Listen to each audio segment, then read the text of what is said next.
കുഞ്ഞുകുട്ടേട്ടനെ കണ്ടിട്ട് മനസ്സിലായില്ലല്ലോ, ഇത് എന്ത് വേഷം? ഓളേ ദൈവം എന്ന് പറഞ്ഞ ഒരാളുണ്ട് മോനെ. അത് എല്ലാരും മനസ്സിലാക്കണത് നല്ലതാണ്. ഒരു വഴിയാണ് 9 വഴി തുറക്കുന്ന, അത് 1ാമത്തെ വഴിയാണിത്. ഇനി 8 കിടക്കുന്നുണ്ട്. ഇനിയുണ്ടോ? 8. ഇതെന്താ വീട് വെക്കാൻ പോവാണോ? വീടും വെക്കും. അത് മുമ്പ് ഞാൻ ഒരു കാറിന് വില പറഞ്ഞിട്ടുണ്ട്. അതെന്റെ വൈഫിന്റെ നിർബന്ധ. അവൾക്ക് അവളുടെ ബ്രദറിന്റെ വീട്ടു പഠിക്കൽ സ്വന്തം കാറിൽ ചെന്ന് ഇറങ്ങണത്രേ. ഒരാഗ്രഹല്ലേ, ആയിക്കോട്ടെ എന്ന് ഞാനും വിചാരിച്ചു. ഇത് കണ്ടോ, ഇത് പഴയ വീട് പൊളിച്ച് വിൽക്കുന്നവരോട് ചുളു വിലക്ക് വാങ്ങിയതാ.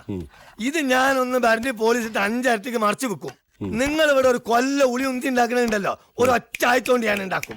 പിന്നെ കുഞ്ഞുട്ടമ്മ സ്പീഡ് ആയാൽ കൂടി അല്ലാന്ന് വെച്ചാൽ ഊച്ചാലേക്കെങ്കിലും മനസ്സിലാകട്ടെ.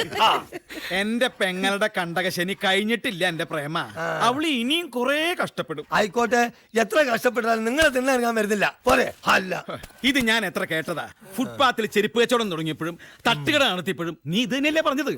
ഒടുവിൽ എന്റെ പെങ്ങൾ വിലാസിനിയുടെ കെട്ടുതാലി അടക്കം വിറ്റ് കഴിഞ്ഞിട്ടാ മാമുണ്ണാൻ എന്റെ തിണ്ണ വന്ന് നിറങ്ങിയത്.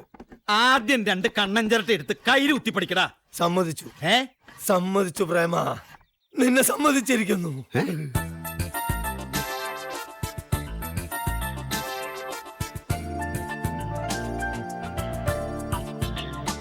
ഈ കുട്ടിയെ കണ്ട് വീണു പോയതിൽ നിന്നെ ഞാൻ ഒരിക്കലും കുറ്റം പറയില്ല.